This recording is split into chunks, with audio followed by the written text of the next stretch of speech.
The phone rang at 3 in the morning, and I knew before I even opened my eyes that something was wrong. Nobody calls at that hour with good news. I fumbled for my cell phone on the nightstand, my heart already pounding, and saw an unfamiliar number glowing in the darkness. When I answered, a woman's voice said words that stopped my world completely. "Mrs. Garrison, this is Mercy General Hospital. Jennifer is here. She finally knows who she is." My breath caught in my throat. Jennifer. My daughter Jennifer, who died 23 years ago in 2002. The daughter I buried. The daughter whose grave I visit every single month. My hand was shaking so badly I nearly dropped the phone. "What? What did you say?" My voice came out as a whisper, barely audible even to myself. The hospital administrator repeated herself, slower this time, as if she understood the magnitude of what she was telling me. Jennifer Garrison, age 41. She was brought into our emergency room 2 days ago after collapsing at a grocery store on Maple Street. When she regained consciousness yesterday evening, memories started flooding back. She remembers her real name. She remembers you. She's been asking for her mother. Beside me, Paul stirred and sat up, switching on the lamp. "Catalina? What's going on? Who's calling at this hour?" My second husband's face was creased with sleep and concern. I'd married Paul 10 years after Jennifer died, when I'd finally allowed myself to believe I could have some kind of life again. I couldn't form words. I just stared at the phone, tears streaming down my face. Paul took the phone gently from my hand and spoke to the administrator. I heard fragments of the conversation. Patient identification, memory recovery, possible head trauma, the address of Mercy General Hospital, about an hour's drive from our home. When he hung up, Paul looked at me with a mixture of confusion and worry. "Catalina, sweetheart, this has to be a mistake, or some kind of cruel prank. Jennifer died. We went to her funeral, but I was already throwing off the covers, pulling on the first clothes I could find. Jeans. A sweater. My hands wouldn't stop trembling as I searched for my car keys. I have to go. I have to see." Paul grabbed his own clothes. "I'm coming with you. You're in no state to drive." The drive to the hospital felt like it took years and seconds all at once. I couldn't sit still, couldn't stop the flood of memories. Jennifer at 19, so bright and full of life, home from college for Christmas break in 2002. She'd been a sophomore at Northwestern, studying psychology, talking about graduate school. She wanted to help people, she'd told me over hot chocolate that last night. She wanted to make a difference in the world. Then came December 23rd. The phone call every parent dreads. There'd been an accident on Route 42. Black ice. Jennifer's car had gone off the road, hit a tree, caught fire. The police said she died instantly, that she didn't suffer. I've never known if they were telling the truth or just being kind.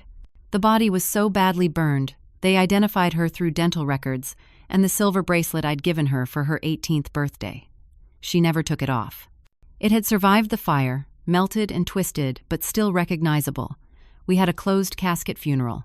I never saw her face again after she left that morning to do Christmas shopping with friends. For 23 years, I've lived with that loss. It carved out a piece of my soul that never grew back. I remarried, yes. Paul is a good man, patient and understanding. But he knows I never fully healed. How could I? You don't heal from losing a child. You just learn to carry the weight. We pulled into the hospital parking lot at 4:30 in the morning. The emergency room entrance glowed harsh and fluorescent. My legs felt weak as I walked through the automatic doors. Paul held my elbow, steadying me. The nurse at the front desk checked her computer when I gave my name. "Yes, Mrs. Garrison. Room 412. 4th floor. Take the elevator on your left." The elevator ride felt eternal. My reflection in the metal doors showed a 67-year-old woman with wild gray hair and mascara smudged from crying. I looked like I'd aged a decade in the past 90 minutes. Room 412 was at the end of a quiet hallway. I stood outside the door for a long moment, my hand on the handle, terrified of what I'd find inside. What if it wasn't her? What if it was some stranger? Some confused woman who just happened to share my daughter's name? What if my heart broke all over again? Paul squeezed my shoulder. "Whatever's in there, we face it together." I pushed open the door. The woman in the hospital bed was asleep, her face turned toward the window where dawn was just starting to lighten the sky. She had dark hair, longer than Jennifer ever wore hers, streaked with some gray. Her face was thin, weathered, with lines that spoke of hard years and difficult experiences. But the curve of her cheekbone, the shape of her nose, the way her hand rested on the blanket. I moved closer, my heart hammering so hard I thought it might burst. And then she stirred, opened her eyes, and looked directly at me. Those eyes, brown with flecks of gold, just like mine, just like my mother's. Jennifer's eyes. "Mom?" Her voice was hoarse, uncertain, but the word landed like a physical blow. I was at her bedside in an instant, gathering her into my arms, sobbing so hard I couldn't breathe. She felt real, solid, warm, alive. Jennifer. "Oh God, Jennifer, baby, is it really you?" She held me tight, and she was crying too. I didn't know. For so long I didn't know who I was. But now, I remember. I remember you. We stayed like that for minutes, just holding each other, while Paul stood by the door, his own eyes wet with tears. Finally, I pulled back enough to look at her face, to really see her. My daughter, my baby girl. 41 years old now, marked by time and something else, something I couldn't quite identify yet. "Tell me," I said, brushing her hair back from her face. "Tell me what you remember." And she did. She talked about our old house on Elm Street, the blue one with the white shutters and the big oak tree in the backyard. She remembered our dog, Biscuit, a golden retriever who'd been her best friend growing up. She remembered her 10th birthday party when it rained, and we had to move everything inside, and she cried until I made it into an indoor camping adventure. But then she said something that made my blood run cold. "And you always called me Jenny Bear. That was your special name for me, right, Mama?" I pulled back slightly. "No, sweetheart. I never called you that. You always hated nicknames. You insisted everyone call you Jennifer, nothing else." Confusion crossed her face. "But I remember it so clearly. You and Dad would call me Jenny Bear." "Your father," I said gently. "Tell me about your father." Dad was tall, with red hair. He worked at the bank downtown. He liked to take me fishing on weekends. My hands went cold. "Jennifer, your father was Harold. He had dark hair like yours. He was a high school teacher, and he died when you were 12 years old. He had a heart attack. We scattered his ashes at Lake Michigan because he loved the water. You don't remember any of that?" She stared at me, her eyes growing wide with panic. No, that's not right. I remember Dad. I remember him at my high school graduation. I remember." Her hands clutched at the blanket. "Why can't I remember right?" A woman in a white coat entered the room. Her name tag read, Angela Wright, social worker. She had a kind face but serious eyes. "Mrs. Garrison, could I speak with you outside for a moment?" I didn't want to leave Jennifer, not for a second, but Paul stayed with her while I stepped into the hallway. Angela closed the door softly behind us. "Mrs. Garrison, I need to explain what we know so far. The woman in that room was living under the name Emma Caldwell. She's been in rural Montana for at least the past 20 years, possibly longer. She worked as a waitress at a diner called Rosie's in a small town called Timber Ridge. She rented a tiny apartment above a hardware store, paid cash every month. No credit cards, no bank account, no identification of any kind. Her landlord said she kept to herself, never caused trouble, but always seemed a little lost. Lost how? Confused. Forgetful. Like she was living in a fog. 3 days ago, she collapsed during her shift at the diner. Severe malnutrition and exhaustion. When the ambulance brought her here, she had no ID, couldn't tell us her name, couldn't tell us anything. We admitted her as Jane Doe. And then, I pressed. Yesterday evening, something shifted. She woke from a deep sleep and started talking. Said her name was Jennifer Garrison. Gave us a phone number from memory. Your number. It checked out. We ran her fingerprints through the system and found nothing. But we did brain scans. She has evidence of severe head trauma, old injuries consistent with a serious accident or assault. The kind of trauma that can cause traumatic amnesia, memory fragmentation, even false memories created by the brain to fill in gaps. I felt dizzy. So some of what she remembers is real, and some isn't? That's what we believe.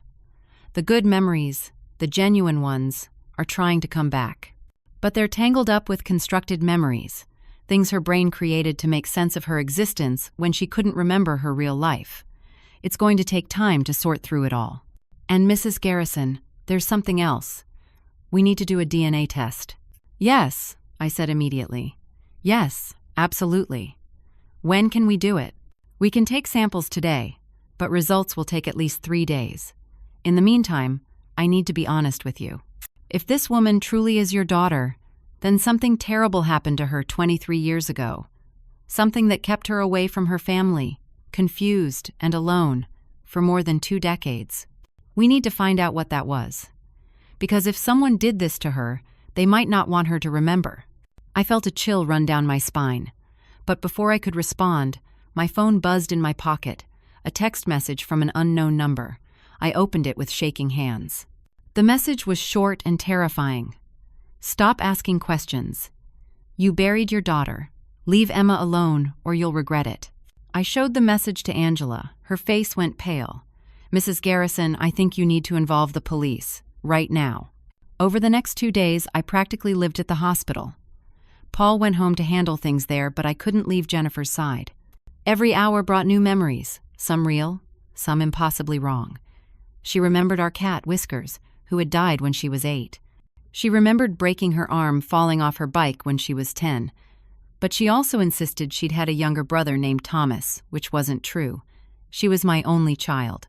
The DNA test was processing, but I already knew in my bones this was my daughter. A mother knows. The way she tilted her head when she was thinking. The way she bit her lower lip when she was worried. The tiny scar on her left eyebrow from when she'd run into a coffee table as a toddler. These things couldn't be faked.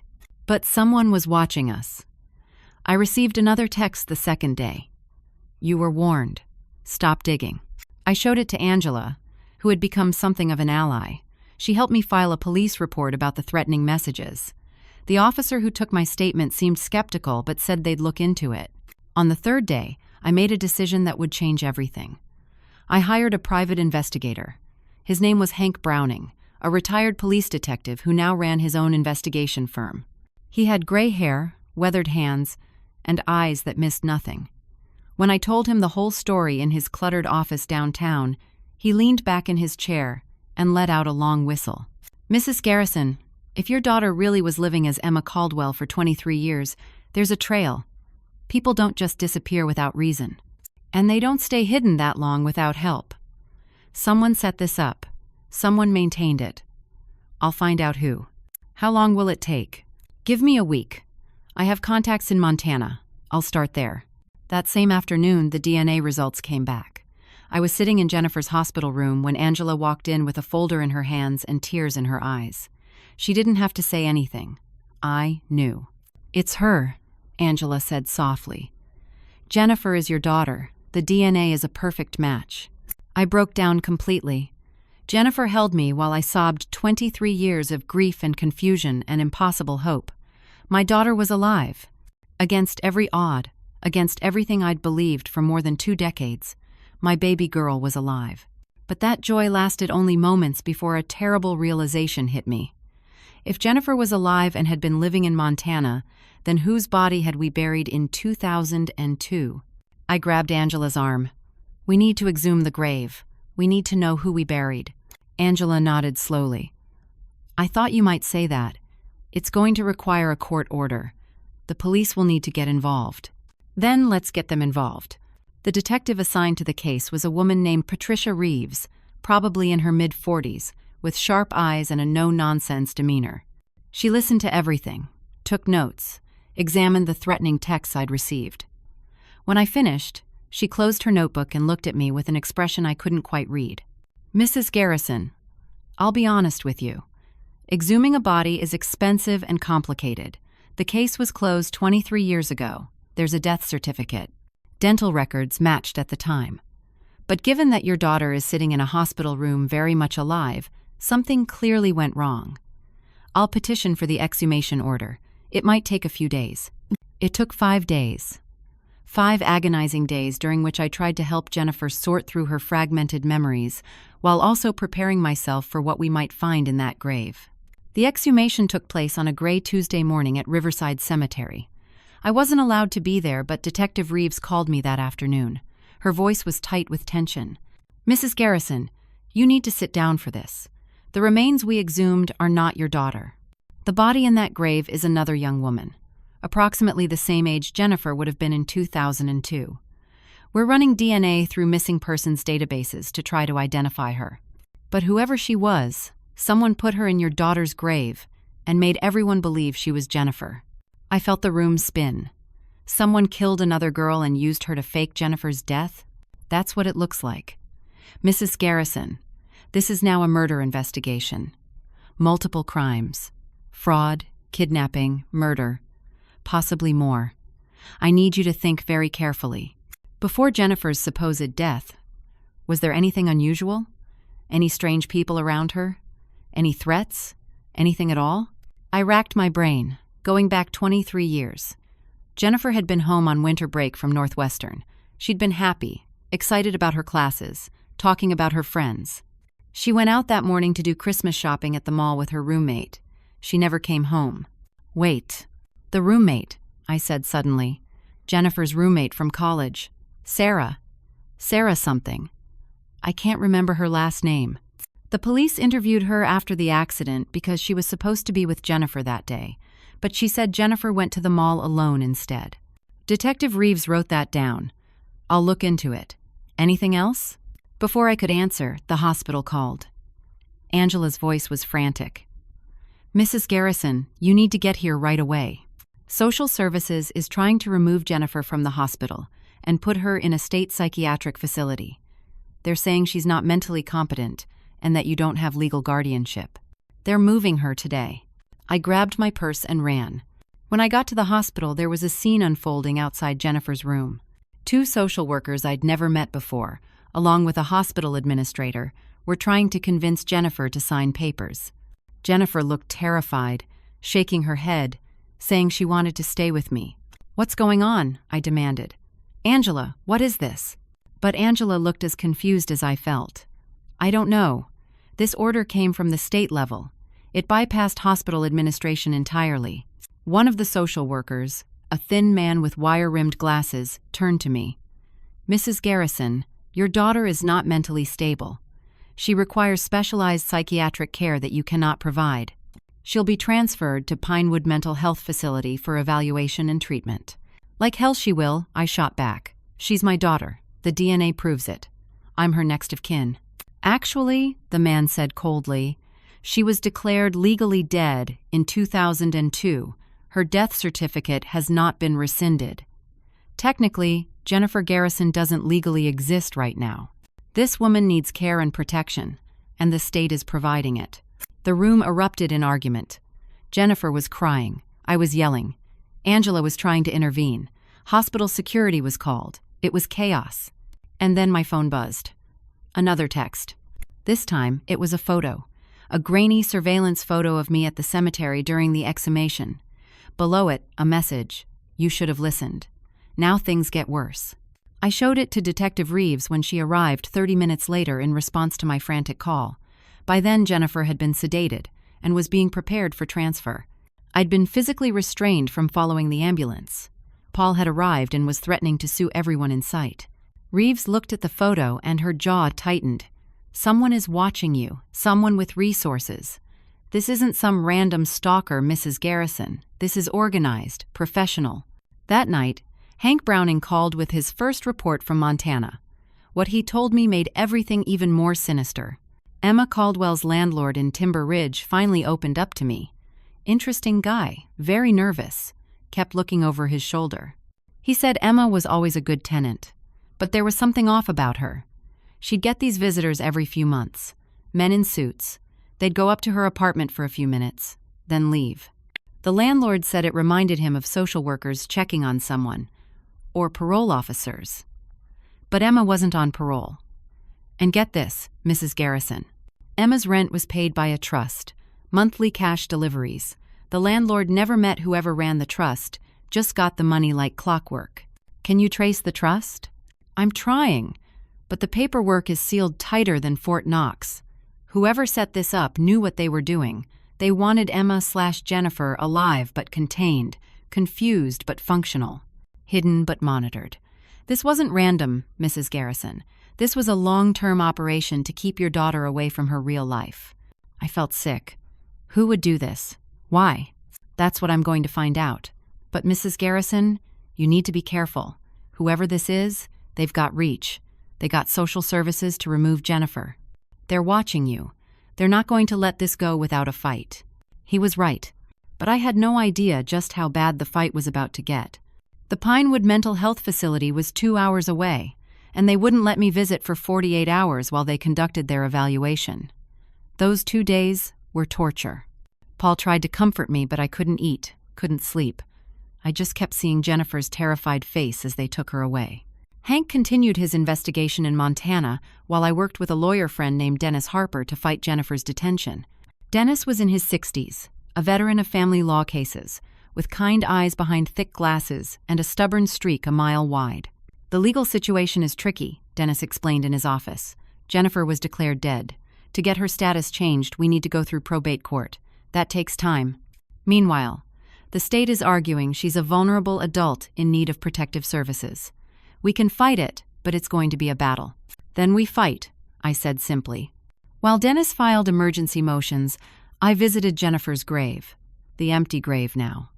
I stood there in the cold January wind, looking at the headstone that bore my daughter's name and the wrong dates. Someone had put another woman in this grave and convinced everyone it was Jennifer. Who was she? Did she have a family somewhere who'd been searching for her all these years? My phone rang. Hank. Mrs. Garrison, I found something. Emma's landlord let me look at her old apartment. It's been empty since she collapsed, and he hadn't cleaned it out yet.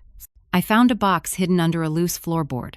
Documents, old photographs, and a letter. What kind of letter? It took 5 days. 5 agonizing days, during which I tried to help Jennifer sort through her fragmented memories, while also preparing myself for what we might find in that grave. The name meant nothing to me. Who's Walsh? One Emma wrote to herself. Dated about 15 years ago, she was having a lucid moment, I think, trying to remember who she was. Mrs. Garrison, she wrote about being kept somewhere before Montana, somewhere where people gave her pills that made her forget. She wrote about trying to run away and being caught. She wrote about a man named Walsh. Why would someone like that have anything to do with my daughter? I don't know yet, but I'm going to find out. In the meantime, watch your back. If Walsh is involved, you're dealing with someone who has serious resources. That night, I finally got permission to visit Jennifer at Pinewood. When I walked into the visiting room, my heart broke. She was heavily medicated, her eyes unfocused, her words slurred. She barely recognized me. What have they done to you? I whispered, holding her hand. A doctor named Marcus Holland appeared, a man in his 50s with slicked back hair and an oily smile that made my skin crawl. Mrs.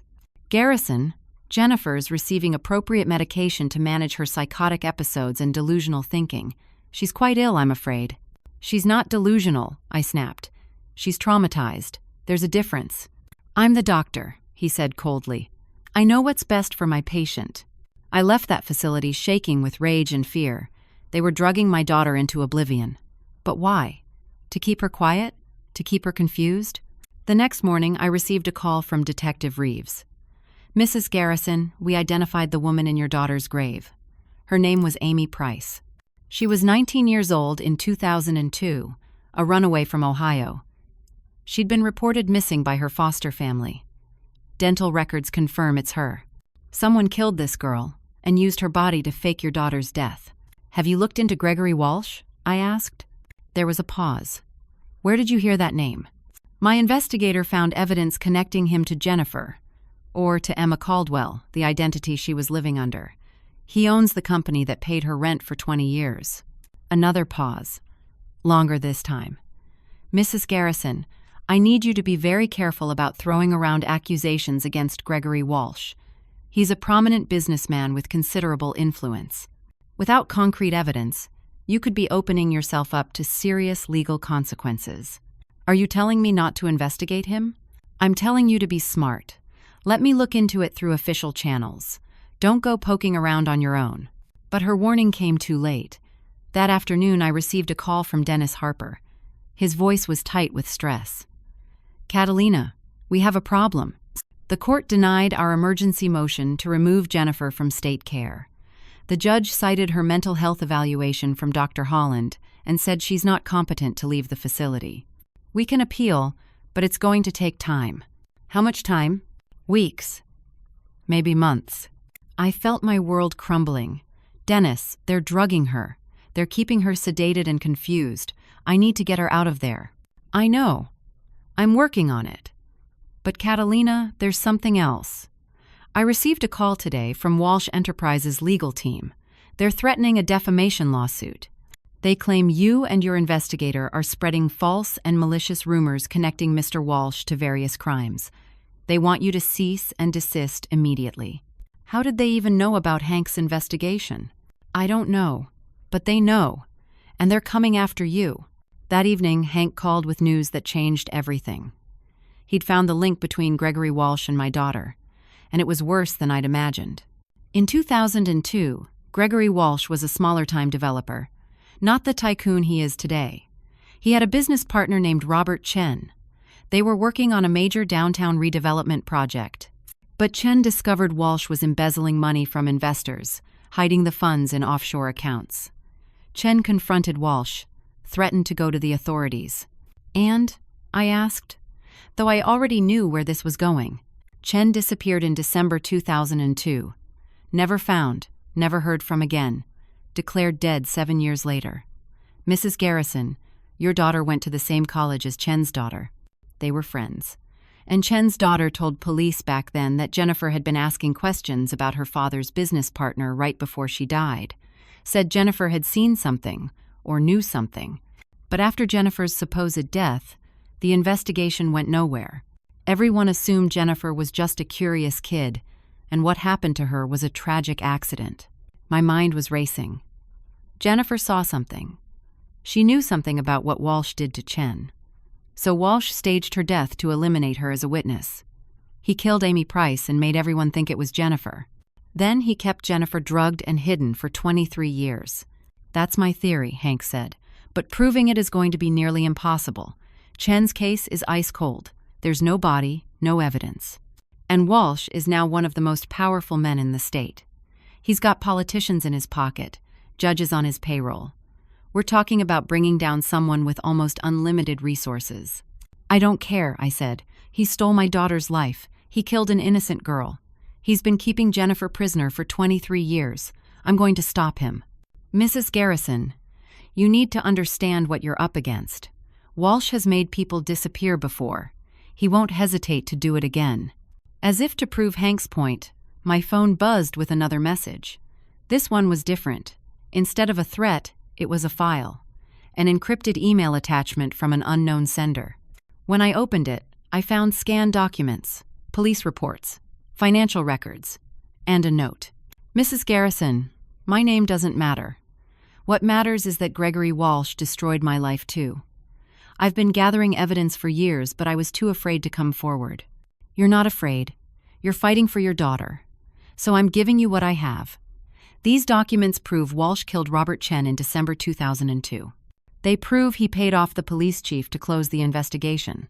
They prove he arranged Jennifer's fake death and has been paying to keep her hidden ever since. He's a monster. Stop him. I'll be watching. If you need more evidence, I'll find a way to get it to you. Be careful. He knows you're getting close. He will try to destroy you before you can destroy him. You have 48 hours before he makes his next move. I stared at the screen, my hands shaking. Someone out there was helping me. But who? And why wait until now? I forwarded everything to Detective Reeves and to Dennis. Then I made a decision. I was going to take this to the media. If Walsh was as powerful as everyone said, official channels might not be enough. But public pressure, a scandal, that could work. I contacted a journalist I'd known years ago, a woman named Sandra Pierce, who worked for a major news network. Sandra was an investigative reporter with a reputation for taking down corrupt politicians and businessmen. If anyone could help me expose Walsh, it was her. We met at a coffee shop the next morning. I laid out everything. The DNA proof that Jennifer was alive, the fake grave, the connection to Walsh, the mysterious evidence I'd received. Sandra listened, taking notes, her expression growing more intense with every detail. Catalina, this is huge. If what you're telling me is true, this is national news. A powerful businessman, a murder, a woman held prisoner for over 2 decades. But I need to verify everything before we can run with it. Can you get me copies of the evidence? Yes. How long will it take? Give me a week. I need to confirm the documents are legitimate, interview sources, build a bulletproof case. Walsh will come after us hard if we get anything wrong. But if we do this right, we can end him. I left that meeting feeling hope for the first time in weeks. We had evidence. We had a journalist willing to tell the story. We were going to expose Walsh and free Jennifer. But I'd underestimated just how powerful Gregory Walsh really was, and how far he was willing to go to protect himself. The next day, everything fell apart. I was at home, trying to coordinate with Dennis and Hank, when there was a loud knock on my door. I opened it to find Detective Reeves standing there with 2 uniformed officers. Her face was grave. "Mrs. Garrison, I'm sorry, but I need to place you under arrest." The words didn't make sense. What? For what? Fraud, identity theft, harassment, and making false statements to federal agents. You have the right to remain silent. The world tilted. Paul was shouting. I was trying to understand what was happening. The officers handcuffed me and led me out of my own home while neighbors watched from their windows. The humiliation was crushing, but worse was the confusion. What false statements? What fraud? At the police station, I learned the truth. Gregory Walsh's legal team had filed a criminal complaint against me. They claimed I'd fabricated the entire story about Jennifer being alive as part of an elaborate extortion scheme. They said I'd bribed hospital staff to falsify DNA results. They said the woman in the hospital was an actress I'd hired to pose as my daughter. They said I'd made up evidence about Walsh's connection to any crimes, and that I was attempting to blackmail him for money. That's insane, I told Detective Reeves during the interrogation. Jennifer is my daughter. The DNA test is real. Walsh is the one who's lying. But Reeves looked uncomfortable. Mrs. Garrison, Walsh's lawyers, provided their own evidence. They have statements from hospital staff saying you offered them money. They have financial records showing large cash withdrawals from your account in the weeks before Jennifer appeared. They have expert testimony saying the DNA test was contaminated. And they have testimony from Dr. Holland at Pinewood saying Jennifer, or whoever she is a severely mentally ill woman with no connection to you. It's all lies. Walsh is paying people off. He's fabricating evidence. Can't you see that? What I see is a very wealthy, very powerful man, with teams of lawyers making a compelling case against you. And I see a grieving mother who might have become desperate enough to believe a fantasy. Mrs. Garrison, I want to believe you. But you need to understand how this looks. Bail was set at $50,000. An impossible amount. I called Paul from jail, begging him to post it. There was a long silence on the other end of the line. Catalina, I don't know what to believe anymore. This has consumed your entire life. You've drained our savings hiring investigators. You've alienated friends and family with this obsession. Now you're in jail facing serious charges. Maybe the lawyers are right. Maybe that woman isn't Jennifer. Maybe you've convinced yourself of something that isn't true because you can't let go. Paul, please, you know me. You know I wouldn't make this up. I don't know what I know anymore. I need time to think. I'm sorry. He hung up, and I realized with crushing clarity that I'd lost my husband too. Dennis came to see me at the jail. He looked haggard. Catalina, I can't represent you anymore. I received death threats last night. Someone broke into my office and vandalized it, destroyed my files, spray-painted threats on the walls. My wife is terrified. I have kids to think about. I'm sorry, but I'm out. Everyone was abandoning me. I sat in that cell, surrounded by concrete and steel, and wondered if this was how it would end. Jennifer still imprisoned in that facility, drugged and confused. Me in jail, discredited and alone. Walsh free to continue his life, untouchable. And then Sandra Pierce called off the story. Her producer explained it to me when I called from jail. Miss Pierce has been advised by Network Legal that pursuing this story would expose us to significant liability. Mr. Walsh's legal team has threatened a massive defamation lawsuit. Without ironclad evidence, we simply cannot move forward. I'm sorry. The mysterious helper who'd sent me evidence had gone silent. No more emails, no more documents. I was alone. Days passed. A week. I got a court-appointed attorney, a young woman fresh out of law school, who looked overwhelmed by the complexity of the case. Paul filed for legal separation. My friend stopped calling. I was alone in a cell, branded a fraud and a fantasist, while my daughter remained locked away. One night, I sat on the narrow jail bed and cried harder than I'd cried even when I thought Jennifer was dead. Because at least then, I'd had the dignity of grief.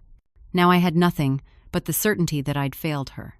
"Hey, you okay?" A voice came from the bunk above me. My cellmate, a woman named Dorothy Hayes. She was in her late 50s, with short cropped gray hair and tired eyes. She'd been in and out of the system for years. Small charges, nothing violent. We'd barely spoken in the days we'd been sharing a cell. "No," I said honestly. "I'm not okay. You want to talk about it?" And for some reason, maybe because I had nothing left to lose, I told her everything, the whole story, from the 3 a.m. phone call to sitting in this cell. Dorothy listened without interrupting, her expression thoughtful. When I finished, she was quiet for a long moment. Then she said, "I believe you." Those 3 words broke something open in me. "You do?" "Yeah. I've met a lot of liars in here. You're not one of them. And I'll tell you something else. I think I can help you." "How?" "My nephew, Tyler Hayes, he works security at a psychiatric facility. Not the same one your daughter is in, but he's got friends who work at other places, including Pinewood. I'll reach out to him. See if he can find anything out about what's really going on in there." "Why would you do that?" Dorothy's eyes grew distant. "I had a daughter once. She died when she was 20. Overdose. I wasn't there for her when she needed me. I was too busy with my own problems. Maybe I can help save your daughter since I couldn't save mine." 2 days later, Dorothy got word from her nephew. Tyler had talked to a buddy who worked at Pinewood. The buddy was uncomfortable with what he'd been seeing. Patients being over-medicated. Strange orders coming from Dr. Holland. And one patient in particular, a woman who kept crying for her mother, being kept heavily sedated at all times. Tyler says his friend feels like something's wrong, but he's scared to speak up. He could lose his job. Or worse, Dorothy told me. Can he get me evidence? Medical records? Proof they're drugging her improperly? That's risky, real risky. But Tyler says his friend might do it, for a price. I don't have money. Paul cut off my access to our accounts. Then we'll figure something else out. But Catalina, if we do this, if we get evidence and it goes public, Walsh will know someone inside helped. Tyler's friend could be in danger. We all could be. You sure you want to do this? I thought about Jennifer. Alone, confused, drugged, thinking I'd abandoned her, thinking no one was coming to save her. Yes, I said. I'm sure. Dorothy nodded. Okay then. Let's take down a monster. Over the next week, Tyler's friend, whose name I never learned, began smuggling out evidence. Medical records showing Jennifer was being given powerful antipsychotics and sedatives at doses far beyond what was medically necessary. Notes from doctor. Holland's files indicating he was being paid by an outside party to keep a particular patient compliant and confused. And most damning of all, video footage from the security cameras. Dorothy got a contraband phone into our cell, hidden in a delivery of supplies. It was risky, incredibly illegal, but necessary. Tyler sent the videos to the phone. When I watched them, I wept. Jennifer, my baby girl, asking for me, begging to see her mother, being dragged back to her room by orderlies, being held down while they injected her with drugs, her screams, her tears, her pleas falling on deaf ears. We need to get this out, I said.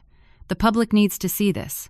Dorothy helped me figure out how to upload the video to the internet.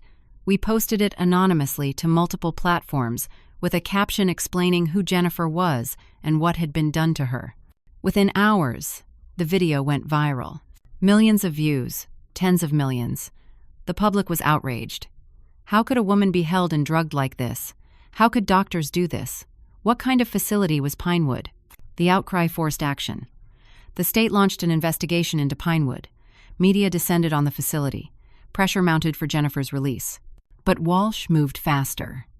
His legal team immediately claimed the video was a deepfake, fabricated by me as part of my ongoing fraud. They produced so-called experts who testified that the video showed signs of digital manipulation. They painted me as a disturbed woman who'd learned video editing in jail and created this footage to continue her harassment campaign. And people believed them. Because I was in jail for fraud. Because I had no credibility. Because Walsh had money and power and I had nothing. The video was removed from most platforms pending investigation. News outlets that had been sympathetic turned skeptical. I was portrayed as a delusional mother who couldn't accept her daughter's death, now creating elaborate hoaxes to continue living in her fantasy. I'd played my last card. And I'd lost. I sat in my cell, watching news coverage of my own character assassination, and felt hopelessness settle over me like a shroud. Jennifer was still imprisoned. I was discredited. Walsh had won. "Don't give up yet," Dorothy said. "We've still got one more move." "What move?" "I have nothing left." "Sometimes nothing is exactly what you need," she smiled grimly. "I've been in the system a long time. I know people. Bad people, good people, in-between people. There's someone who can help us. But she's going to need a reason to stick her neck out." "Who?" "Angela Wright. That social worker from the hospital. The one who helped you at first, then turned hostile. Tyler says she's been acting strange lately, guilty, like something's eating at her. I think Walsh got to her, paid her off or threatened her. But I also think she regrets it. And people who regret things, they can sometimes be convinced to make them right. How do we reach her from in here?" "Tyler will do it. He'll tell her what's happening, show her the real evidence, appeal to her conscience. And if she's got any decency left, maybe she'll help." It was a desperate hope, but it was all I had left. 3 days later, something unexpected happened. I was brought from my cell to a private visiting room. Sitting there, looking nervous and tired, was Angela Wright. "Mrs. Garrison," she said quietly, "we need to talk." I sat down across from her, anger and hope warring in my chest. "You helped them take Jennifer away from me. You blocked my visits. Why should I talk to you?" Tears filled her eyes, "Because I made a terrible mistake, and I need to make it right." She told me everything. How Walsh's people had approached her a week after Jennifer appeared at the hospital. How they'd offered her $75,000 to facilitate Jennifer's transfer to Pinewood and to testify that I was unstable and potentially dangerous. How they'd made it clear that refusing wasn't an option. They knew where she lived, where her daughter went to school. The threats were subtle but unmistakable. "I told myself I was protecting my family," Angela said, wiping her eyes. "But then I saw that video, Jennifer begging for her mother, and I thought about my own daughter. She died 3 years ago. Cancer. She was only 17. If she'd been alive somewhere, suffering, and someone could have saved her but didn't because they were scared, I would never forgive them. I can't forgive myself for what I did to you and Jennifer." "Can you help us now?" I asked. "I've been gathering evidence, real evidence. For the past 2 weeks, I've been documenting everything. Financial records showing Walsh's payments to me, to Dr. Holland, to hospital administrators, to police, recorded phone calls where Walsh's people gave me instructions, testimony from other people Walsh has paid off or threatened over the years. And most importantly, I found the original witness to Robert Chen's murder." My breath caught. "What?" "A woman named Patricia Stone. She was Chen's secretary in 2002. She saw Walsh kill Chen. She also saw your daughter arrive at Chen's office that day, looking for her friend. Jennifer saw the murder too. Patricia ran and hid. Jennifer tried to run, but Walsh caught her. Patricia has been in hiding for 23 years, terrified Walsh would find her. But she kept evidence. Documents Chen had compiled showing Walsh's embezzlement. Photos. Audio recordings. Everything needed to prove Walsh is a murderer and a fraud. Why didn't she come forward before? Fear. Walsh has resources. Connections. Patricia knew if she testified she'd end up like Chen. But now, with everything that's happened, with you fighting so hard for Jennifer, Patricia says she's ready. She can't live in fear anymore. She wants to help bring Walsh down. Where is she? Safe house. Guarded by people I trust. I've also been in contact with an FBI agent, Bernard Cross. He's not part of the corrupt local system. He's federal, clean, wants to take Walsh down. He's been building a case for months. With Patricia's testimony and the evidence I've gathered, he's ready to move. But Mrs. Garrison, there's a problem. What problem? Walsh knows I've turned on him. I don't know how, but he knows. I've received threats. My car was vandalized. Yesterday, a man followed me home from work. I think Walsh has ordered a hit on me and Patricia. We might have 24 hours before his people find us. Maybe less. What do you need from me? I need you to trust me. And I need you to make a phone call. You said you used to be a journalist, that you have friends in media. I need someone who will run this story immediately, before Walsh can stop it. Someone with enough reach that the whole country sees it at once. Can you do that? I thought of Ruth Palmer. We'd worked together decades ago at a Chicago newspaper. She was an editor now at one of the biggest papers in the Midwest. We'd lost touch over the years, but I still had her contact information. If anyone would take a risk on this story, it would be Ruth. I can try, I said. Angela helped arrange for me to make the call. It took some convincing of jail staff, some favors called in, but finally I was allowed a phone call to Ruth. Catalina? Ruth's voice was shocked. I heard you were in jail. What's going on? In 10 minutes, I told her everything. The whole story, start to finish. When I was done, there was a long silence. Then Ruth said, I'm in. Send me everything. I'll have reporters working on verification within the hour. We'll run the story tomorrow morning. Front page, full exposé. Walsh won't know what hit him. Ruth, he's going to come after you. Lawsuits, threats, everything. Let him try. I've been waiting my whole career for a story like this. Besides, Catalina, I've known you for 40 years. I know you're not a liar. If you say your daughter is alive and Walsh is behind this, I believe you. Now let's nail this bastard. Angela and I worked through the night. She sent every piece of evidence to Ruth. Financial records, recorded calls, Patricia Stone's testimony, medical records from Jennifer. Everything. Ruth's team worked around the clock to verify it all. At 6 a.m., the story broke. Chicago developer Gregory Walsh, accused of murder, kidnapping, and decades-long conspiracy, screamed the headline. Below it, a detailed article laying out every crime: Chen's murder, Jennifer's kidnapping, Amy Price's death, the payoffs, the cover-up, 23 years of lies and violence. Within an hour, every major news outlet in the country had picked up the story. By 8 a.m., FBI agents were raiding Walsh's home and offices. By 9 a.m., he was in custody. By 10 a.m., agents were raiding Pinewood Mental Health Facility. I watched it all unfold on a tiny television in the common area of the jail, surrounded by other inmates who'd been following my case. When the news showed Jennifer being carefully removed from Pinewood, wrapped in a blanket, being taken to a real hospital for proper care, the entire room erupted in cheers. Dorothy squeezed my hand. You did it. You saved her. An hour later, all charges against me were dropped. The prosecutor issued a formal apology. I was released immediately. Paul was waiting outside the jail, tears streaming down his face. I'm so sorry. I should have believed you. I should have stood by you. Can you ever forgive me? I wanted to be angry. Part of me was angry, but mostly I was just tired. We'll talk about it later. Right now, I need to get to my daughter. I rushed to the hospital where Jennifer had been taken from Pinewood, a real hospital this time, with real doctors focused on healing rather than controlling her. But when I arrived, I found FBI agents and police everywhere. Something was wrong. Special Agent Bernard Cross met me in the hallway. He was a man in his early 50s, with gray hair and sharp eyes. Mrs. Garrison, we have a situation. What kind of situation? Gregory Walsh posted bail 2 hours ago. His lawyers got a sympathetic judge. He's out. My blood went cold. You let him out? He's a murderer. The judge set bail at $5 million. We argued he was a flight risk, but his lawyers convinced the court he wasn't going anywhere. He surrendered his passport, agreed to electronic monitoring. The judge bought it. Cross looked furious.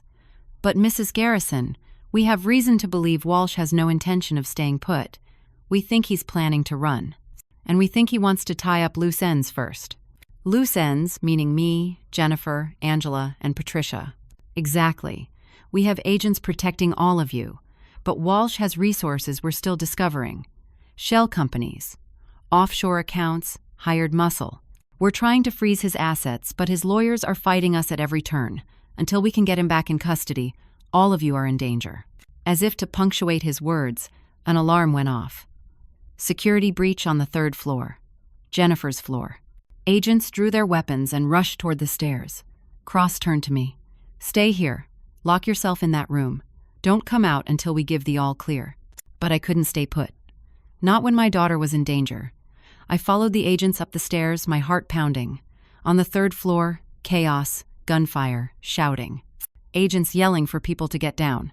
A man in a black jacket, one of Walsh's hired thugs, had somehow gotten past security and was trying to get into Jennifer's room. Agents had him pinned down behind a medical cart. He was armed and shooting back. "Jennifer!" I screamed. An agent grabbed me, pulled me back around a corner. "Ma'am, you need to leave this floor now." More gunfire. Then silence. Then agents moving forward. The man in black was down, wounded but alive.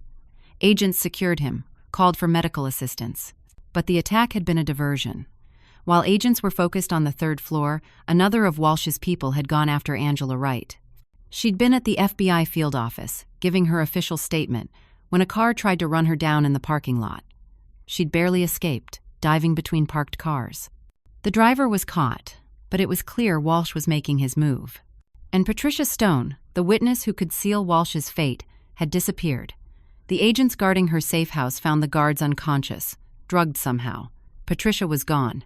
No sign of struggle, but security footage showed men in suits taking her away at gunpoint. "Walsh has her," Cross said grimly. "And without her testimony, our case just got a lot weaker. We have evidence, yes, but Patricia is the eyewitness to Chen's murder. Her testimony is crucial. If Walsh gets rid of her, he might actually beat this." I felt the world crashing down again. We'd been so close to justice. And now Walsh was out there, tying up loose ends, trying to escape. Where would he take her? I asked. We don't know. Walsh owns properties all over the country. Warehouses, offices, private residences. We're searching, but it's like finding a needle in a haystack. I thought hard. Walsh was cornered, desperate. Where would a desperate man go? Somewhere he felt safe. Somewhere he had control. Somewhere he could finish this. And then I knew. The building where he killed Chen. That's where he'll be. Cross looked at me. What makes you think that? Because that's where it all started. That's where he first got away with murder. That's his power place. If he's going to make a final stand, that's where he'll do it. Cross made some calls, pulled up records. Chen's old office was in the Lakeside Tower downtown. Walsh's company bought the building 2 years after Chen disappeared, renovated it into luxury condos. Walsh kept the penthouse for himself, uses it occasionally when he's in the city. That's where he is, I said with certainty. That's where he has Patricia. And that's where he's planning his escape. FBI tactical teams mobilized. Police surrounded Lakeside Tower. Negotiators tried to make contact. No response from the penthouse. Cross turned to me. "Mrs. Garrison, you should stay here with your daughter." But Jennifer, who'd been slowly emerging from her medication fog, grabbed my hand. "Mom, no, go. Finish this. Make sure he pays for what he did to all of us. I'm safe here. Go." I kissed her forehead. "I'll be back soon, baby. I promise." I rode with Cross and his team to Lakeside Tower. The building was evacuated, surrounded by law enforcement. Snipers on rooftops. The full show of force. "Walsh, this is the FBI." A negotiator called through a megaphone. "We have the building surrounded, release Patricia Stone, and surrender peacefully. This doesn't have to end badly." Silence from above. Then a window on the penthouse floor opened, and Walsh appeared, holding Patricia in front of him like a shield. Even from the ground, I could see the gun pressed to her head. "You want to negotiate?" Walsh's voice carried down. "Fine. Here's my offer. I get a helicopter and safe passage to the airport, a private jet fueled and ready, and immunity from prosecution. Give me that, and the lady lives. Refuse, and I kill her and take as many of you with me as I can. You have 30 minutes to decide." Cross swore under his breath. "He's not getting immunity. No way. But if we don't play along, Patricia dies. I stared up at Walsh, at the man who'd stolen 23 years of my daughter's life, who'd killed at least 3 people that we knew of, who'd corrupted officials and destroyed lives. And something inside me snapped. I need to talk to him, I said. Mrs. Garrison, absolutely not. He knows me. He's been threatening me for weeks. Let me try to talk him down. What do you have to lose? Cross hesitated, then nodded. Fine. But you wear a vest and you follow my instructions exactly. They fitted me with a bulletproof vest and a wire. I was terrified, but I was also angry. So angry. This man had taken everything from me, and I was going to look him in the eye and tell him he'd failed. I entered Lakeside Tower, took the elevator to the penthouse floor.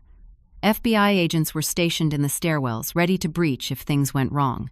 I walked down the plush hallway to the penthouse door. It was open.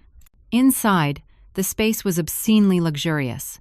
Floor-to-ceiling windows overlooking the city, modern art on the walls, expensive furniture, and in the center of the room, Gregory Walsh holding Patricia Stone at gunpoint. Walsh was in his mid-60s, with silver hair and cold blue eyes. He looked at me with something like amusement. Mrs. Garrison, the woman who wouldn't give up. I have to admit, I underestimated you. I thought threatening you would be enough. Then I thought destroying your credibility would work. But you just kept coming, didn't you? You took my daughter from me, I said, my voice steady despite my fear. You kept her prisoner for 23 years. You think I was going to just let that go? Your daughter was in the wrong place, at the wrong time. She saw something she shouldn't have seen. I did what was necessary to protect myself. You murdered Robert Chen. You killed a teenager named Amy Price and put her in my daughter's grave. You kept Jennifer drugged and confused for over 2 decades. That's not protecting yourself. That's being a monster. Walsh's expression darkened. I built an empire, created thousands of jobs, contributed millions to charity. One man's death, one girl's inconvenience, that's a small price to pay for everything I've accomplished. Inconvenience? I was shaking with rage. You stole her life. She lost her 20s, her 30s. She lost her father's last years. She lost her chance at a career, at love, at a family. You took everything from her. From me. And you call it an inconvenience? She's alive, isn't she? Thanks to me. I could have killed her like I killed Chen. But I'm not a monster, Mrs. Garrison. I let her live. I even made sure she was cared for. Fed. Housed. Safe. Safe? I stepped closer, not caring about the gun anymore. She was terrified and alone for 23 years. She couldn't remember who she was. She thought she was going crazy. That's not safe. That's torture. For just a moment, something flickered in Walsh's eyes. Doubt, maybe, or recognition of what he'd truly done. But then it was gone, replaced by cold calculation. It doesn't matter now. In 20 minutes, I'll be on a helicopter. In an hour, I'll be out of the country. My lawyers will fight the charges for years. I have enough money hidden away to live comfortably anywhere in the world. You may have won the battle, Mrs. Garrison, but I'm winning the war. No, said a voice from behind me. You're not. I turned to see Angela Wright standing in the doorway, her phone held up, recording everything. This entire conversation has been live-streamed to every major news outlet. Millions of people just heard you confess to murder, heard you describe keeping Jennifer prisoner. You're done, Walsh. Even if you escape, the whole world knows what you are. Walsh's face went purple with rage. He shifted his gun from Patricia toward Angela. You're all dead. All of you. And then several things happened at once. Patricia, who'd been pretending to be more terrified than she actually was, drove her elbow into Walsh's ribs and dropped to the floor. FBI agents burst through the door and windows simultaneously, tactical team moving with precision. Walsh tried to fire, but an agent's shot hit his arm and the gun clattered to the floor. It was over in seconds.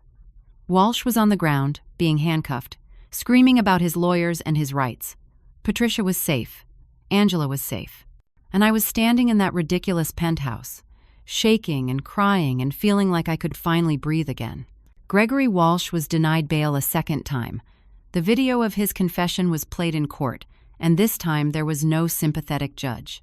He was charged with 2 counts of murder, kidnapping, conspiracy, bribery, witness tampering, fraud, and attempted murder. His legal team tried every trick, but the evidence was overwhelming. 10 months later, he was convicted on all counts and sentenced to life in prison without possibility of parole. Dr. Marcus Holland, the corrupt psychiatrist who'd kept Jennifer sedated, received 15 years for his role in the conspiracy. The administrators and officials who'd taken Walsh's money received various sentences. The whole corrupt network was dismantled. Amy Price, the girl who'd been in Jennifer's grave, was properly identified and laid to rest. Her foster family, who'd been searching for her for 23 years, finally got closure. We held a small memorial service for her, and Jennifer placed flowers on her new grave. "Whoever she was, she deserves to be remembered," Jennifer said softly. We arranged for a proper headstone with her real name and made sure people knew her story. As for Jennifer, her recovery was long and difficult. She spent 6 months in a real rehabilitation facility, working with therapists to sort through fragmented memories and heal from decades of trauma. The doctors said she'd been given drugs designed to interfere with memory formation and recall.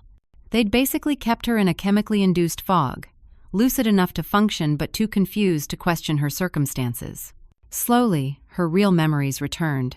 She remembered her childhood, her father, her dreams of becoming a psychologist. She remembered the day she went to visit her friend from college, the daughter of Robert Chen, to ask about a strange conversation she'd overheard. She remembered walking into Chen's office and seeing Gregory Walsh standing over a body. She remembered trying to run, being caught, being held down while someone injected her with something. And then nothing but fog and confusion for 23 years. The worst part, Jennifer told me one day as we sat in the garden of the rehabilitation center, wasn't the physical captivity. It was the mental prison. Knowing somewhere in my mind that I had a mother, a life, an identity, but not being able to reach it. Like trying to remember a dream that keeps slipping away. I felt crazy. I thought I was broken. I didn't know someone had broken me on purpose. I held her hand, tears streaming down my face. "You're not broken, baby. You're the strongest person I've ever known. You survived something that would have destroyed most people. And now you're here, and you're healing, and you have the rest of your life ahead of you." She smiled. And it was the same smile I remembered from when she was 19. A little sadder now, a little wiser, but still Jennifer, still my daughter. Paul and I went to counseling. Our marriage had been badly damaged by the stress and his moment of doubt, but slowly, painfully, we worked through it. He apologized 1,000 times for not believing me, for abandoning me when I needed him most. I forgave him, but I also made clear that things would have to be different going forward. Trust, once broken, takes time to rebuild. We're still working on it. Some days are better than others. Dorothy Hayes was released from jail shortly after Walsh's arrest. Charges against her for the contraband phone were quietly dropped, given how crucial her help had been in taking down Walsh. She came to visit Jennifer and me at the rehabilitation center, and the two of them bonded over their shared experience of surviving impossible situations. Dorothy said helping us had given her a sense of purpose she hadn't felt in years. She enrolled in community college to get her degree in social work. Said she wanted to help other people the way she'd helped us. Tyler Hayes, Dorothy's nephew, received a commendation from the FBI for his role in gathering evidence from Pinewood. The hospital security guard who'd smuggled out the video footage was protected by whistleblower laws and kept his job. He testified against Dr. Holland and helped send that monster to prison. Angela Wright became a close friend. She quit her job at the hospital and now works for a nonprofit that advocates for patients' rights and exposes abuse in psychiatric facilities. She and I speak at conferences together sometimes, telling our story, warning people about the dangers of corrupt systems and the importance of never giving up. Patricia Stone, the witness who'd hidden for 23 years, finally got to live her life. With Walsh in prison, she no longer needed to hide. She wrote a book about her experience, donated the proceeds to organizations that help crime victims, and started a support group for people who'd witnessed violent crimes. She and Jennifer developed a friendship, bonded by their shared trauma at Walsh's hands. Ruth Palmer won a Pulitzer Prize for her reporting on the Walsh case. She shared the credit with me, said I'd done all the real investigative work. I told her she was ridiculous. She told me I was too modest. We laughed together like we used to years ago. Special Agent Bernard Cross was promoted, and now heads the FBI's white-collar crime division. He still checks in on us occasionally, making sure we're safe and healing. As for Jennifer and me, we're learning to be mother and daughter again. It's not easy. She's 41 years old, and the last time we really knew each other, she was 19. We've both changed, but we're building something new, something stronger than what we had before, forged in pain but grounded in love and perseverance. She lives with Paul and me now, in a small apartment we converted above our garage. It gives her independence but keeps her close. She's taking online classes, thinking about maybe finally getting that psychology degree she dreamed of all those years ago. She wants to help other trauma survivors. She says if her suffering can be turned into something that helps others, then maybe it wasn't all for nothing. I look at her every day and feel gratitude so intense it's almost painful. I got my daughter back. Against impossible odds, against powerful enemies, against a system that tried to silence me, I got her back. Not everyone gets that second chance. Not everyone's story has a happy ending. I learned something through all of this. I learned that truth is worth fighting for, even when everyone calls you crazy. I learned that a mother's love doesn't die with a death certificate. I learned to trust my instincts even when the world tells me I'm wrong. I learned that systems can be corrupt, but there are still good people willing to fight for what's right. Most importantly, I learned that Jennifer may have lost 23 years, but she gained the rest of her life. We can't get back the lost years. Those are gone forever, and that's a grief we'll both carry. But we can make every day forward count. Sometimes I still visit that cemetery, stand in front of the grave that once held an unknown girl. I think about all the victims of Gregory Walsh's greed and cruelty. Robert Chen, Amy Price, Jennifer. All the families torn apart by one man's refusal to face consequences for his actions. But Walsh is in prison now. Justice, delayed but not denied. And every morning I wake up and hear my daughter's footsteps upstairs, making coffee, starting her day. That sound, the simple sound of my child alive and home, is what victory sounds like. The last time I visited Jennifer's old grave, she came with me. We stood together looking at the headstone that still bears her name, and the wrong dates. We're having it replaced with a memorial for Amy Price, but for now, it remains. Jennifer took my hand. "Mom, can I ask you something?" "Anything, baby." "When you got that phone call at 3 a.m, when they told you I was alive, what did you feel?" I thought about it carefully. Terror, hope, disbelief. And then, underneath all of that, this tiny voice that said, "I knew it. I knew she was out there." I never stopped feeling like part of me was missing. And that's why I kept fighting. Because that missing piece was you, and I wasn't complete without you. She leaned her head on my shoulder.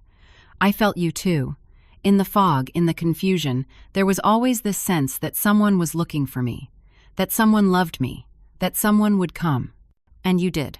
We stood there together, mother and daughter, survivors of a nightmare, witnesses to the power of love and persistence and refusal to give up.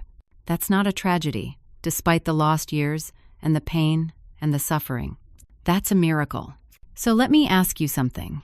Wherever you are right now, listening to this story, have you ever had to fight for something everyone told you was impossible? Have you ever had to stand alone against people who were more powerful, more connected, more believed than you? What kept you going? What gave you the strength to keep fighting when it would have been easier to give up? I'd love to hear your stories in the comments below. And if this story moved you, if it reminded you of the importance of never giving up on the people we love, please hit that like button and subscribe to this channel. Share this story with someone who needs to hear it. Someone who's fighting their own impossible battle and needs to know that sometimes, against all odds, truth and love can win. Thank you for listening to my story. May you always fight for what matters, no matter how impossible it seems.